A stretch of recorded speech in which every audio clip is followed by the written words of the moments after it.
Hello, everyone, and welcome back to Mr. English Channel, where learning English is easy and fun. I'm Emily. Hello, Emily. It's great to be here with all of our amazing listeners. How are you today? I'm fantastic, Paul. I'm so excited about our topic today. It's a big one. Oh, yes. It's something many learners ask about. So, what is our big topic? Today, we are going to talk about how to speak like a native. Wow, that is a great topic. It's not about being perfect, right? It's about being clear and natural. Exactly. It's about sounding more relaxed and confident when you speak, and we have some fun tips to share. I'm ready. But before we start, we want to say thank you for listening. If you like our channel, please give this episode a thumbs up. Yes, and don't forget to subscribe and share it with your friends. It helps us a lot. Okay, Paul, let's begin. Let's do it. So, what is our first point for sounding more like a native speaker? Our first topic is connected speech. Ooh, that sounds serious. It does sound a little serious, but it's actually very simple and very natural. Can you explain it, Emily? Of course. Connected speech is when we link words together. We don't say every word one by one. For example, we don't say an apple. Ah, I see. The words flow together. So, how does an apple sound with connected speech? It sounds like an apple. The two words connect and sound like one word. It's smooth. That makes sense. It sounds much faster and more natural. Do you have another example? Sure. How about good afternoon? We don't say good afternoon. The D sound from good connects to afternoon. So it sounds more like good afternoon.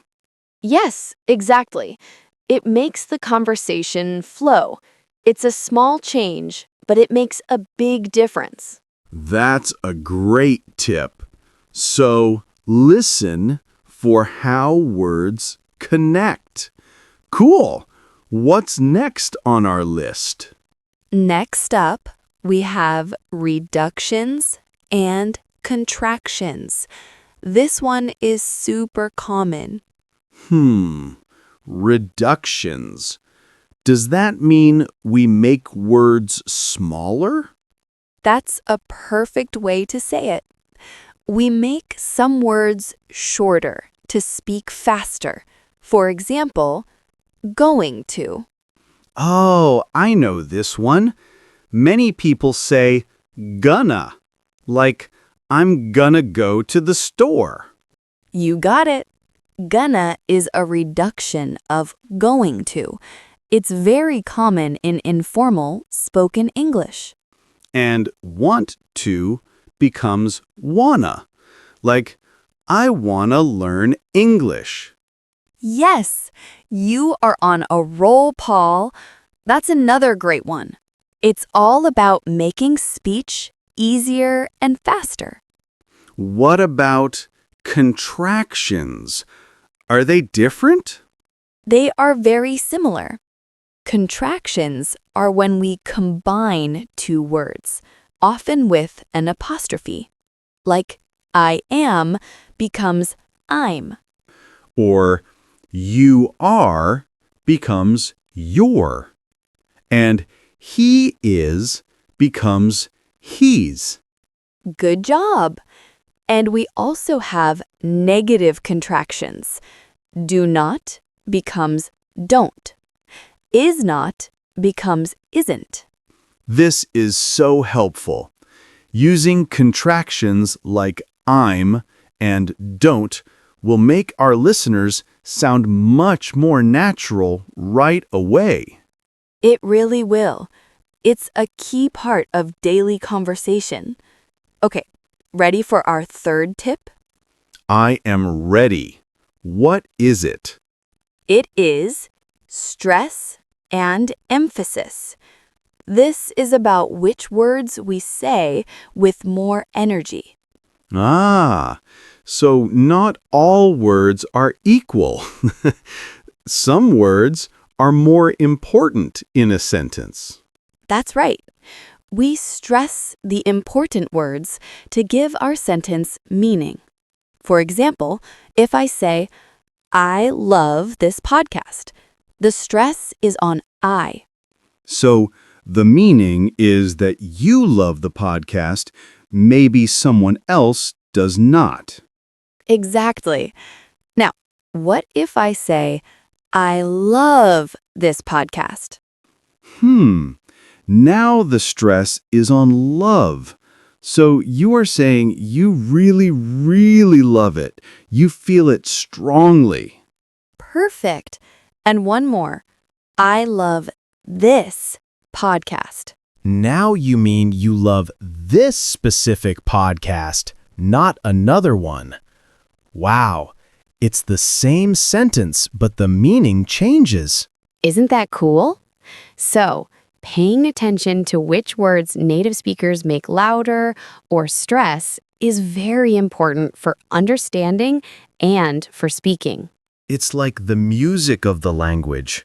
That's a fantastic tip. Don't say everything flat. Give some words more power. The music of the language. I love that, Paul. Okay, what's next for our listeners? The next topic is interesting. It's about regional accents. This is a big one because English is spoken in so many countries, right? It is. And even in one country, there are many different accents. An accent from London sounds different from an accent from Scotland. And an accent from New York sounds different from an accent from Texas in the United States. So the tip for our listeners is, don't worry, there is no one correct accent. That is so important. The goal is to be clear, not to sound exactly like someone from a movie. Right. It's good to listen to different accents. It helps your brain understand more people. You can listen to American English, British English, Australian English. All of them are wonderful. Your own accent is part of who you are, and that's great. The goal is communication. Well said, Emily. Be clear, be confident, and don't worry about having a perfect accent. What's our fifth tip? Let's talk about something really fun. Modern slang. Okay, this is a tricky one. Slang changes so fast. It really does. Slang is very informal language. It's what people use with friends. For example, you might say something is cool. Cool is a classic. It means something is good or great. Like, this music is cool. Exactly. Another one you hear a lot is awesome. Oh, yes. That movie was awesome. It means it was amazing. Fantastic. What's a new slang word you have heard, Paul? People sometimes say lit when something is exciting or excellent. Like, the party was lit, but it's very informal. Very informal. The advice here is to listen for slang, but be careful using it. It's best to start with very common and safe words like cool or awesome. I agree. You don't want to use slang in a formal situation, like a job interview. No, definitely not. But it's good to know what these words mean when you hear them. Great point. Listen first, use later, and carefully. What's after slang? Next, we have set phrases. These are groups of words that often go together. They are like blocks. Blocks? What do you mean by blocks? I mean, you can learn the whole phrase as one thing. For example, how are you? You learn it as one piece. Ah, you don't think about how and are and you as separate words. You just know the phrase, how are you? You got it. Another one is have a nice day. Or see you later. We say these all the time without thinking. Yes, and learning these set phrases makes you sound very natural. It also makes speaking easier because you don't have to build the sentence word by word. That's so true. You just have the phrase ready to go. Can you give us a few more examples of useful set phrases? Of course, phrases like, what do you think? I'm not sure. And can you help me, please? Those are very useful in daily conversation. So the tip is to learn common phrases as a whole unit. Exactly. It's a great shortcut to sounding more fluent. I love shortcuts. Okay, what's our next super tip? Our next tip is about using power words. Power words? Do they give you superpowers? In a way, yes. They make your English stronger and more interesting. They are more descriptive words. So instead of saying good all the time, I can use a power word. Yes, instead of the food is good, you could say the food is delicious or the food is amazing. Ah, delicious is a much stronger, more powerful word than good. It paints a better picture. It does. What about bad? What's a power word for bad? You could say something was terrible or awful. Perfect. The movie was awful is much more expressive than the movie was bad. I see. So instead of happy, I could say joyful or ecstatic. Instead of big, I could say huge or enormous. Now you're thinking with power words. Learning a few of these can make your vocabulary so much richer. It's a great way to be more specific and interesting when you speak. I like this tip a lot. Me too. Now, let's move on to speed and pauses. This is about the rhythm of speaking. Right. Some learners think speaking very, very fast is good, but that's not always true, is it? Not at all. Native speakers don't always speak fast. We change our speed. And we use pauses. Pauses are the small silences between words or sentences. They are important. Very important. A pause can be used for emphasis. For example, I have good news. The pause builds excitement. And pauses give you a moment to think about what you want to say next. It's okay to pause. It's more than okay. It's natural. Nobody speaks like a robot without stopping. I am a robot. Please don't do that again. So the advice is to not rush. Speak at a comfortable speed. Yes. And listen to how native speakers use pauses to make their speaking clearer and more interesting. Don't be afraid of silence. That's excellent advice. Breathe, pause, speak clearly. Don't just run. Exactly. Okay, we have two more topics. The next one is formal versus informal English. This is super important. Using the wrong one can be awkward. It can be.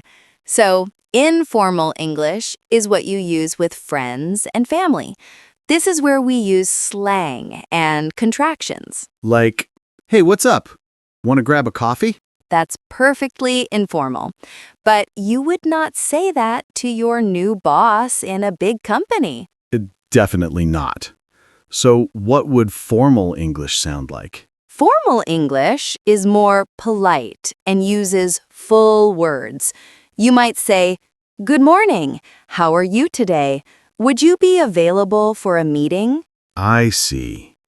No what's up or wanna. You use complete sentences and more polite vocabulary. Right. So, the key is to know your situation. Who are you talking to? Is it a friend or is it a professional situation? That makes all the difference. Knowing when to be casual and when to be formal is a real skill. It is. A good way to learn is by watching movies or TV shows. You can see how characters talk to their friends versus how they talk at work. That's a great idea. Context is everything. Okay, Emily, we are at our last tip. What is it?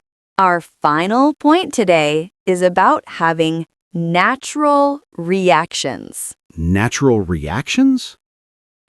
You mean the small words we say when we are listening? Yes, words like, oh, really?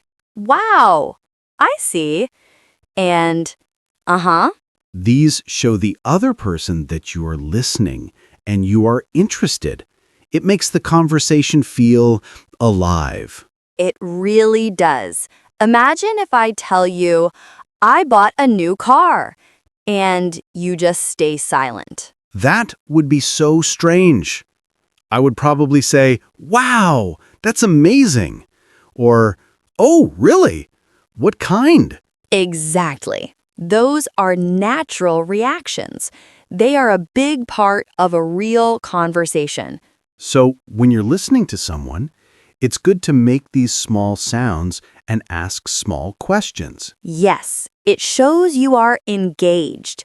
You can say, to show you're thinking, or right, to show you agree. It's not just about speaking. It's about how you listen and react. That's a wonderful final tip. I think so too. It connects all the other points. It's about being part of a natural, flowing conversation. Wow. Emily, these 10 tips are fantastic. We talked about connected speech, contractions, stress, accents, slang, set phrases, power words, speed, formal English, and natural reactions. It was a lot, but hopefully it was all very helpful for our listeners. Remember, you don't need to be perfect. Just try one or two new things. That's great advice. Start small. Maybe try using more contractions this week, like I'm and don't. Or try using a power word like delicious instead of good. Every little step helps. It really does. Well, that's all the time we have for today's episode. This was so much fun. It was. We hope all of you enjoyed it. If you found these tips helpful, please let us know in the comments. Yes, tell us which tip you are going to practice first. We love reading your comments. And don't forget to subscribe to Mr. English channel and share this episode with anyone who is learning English. Thank you all for listening. Keep practicing, and we will see you in the next episode. Bye for now. Keep learning and have fun.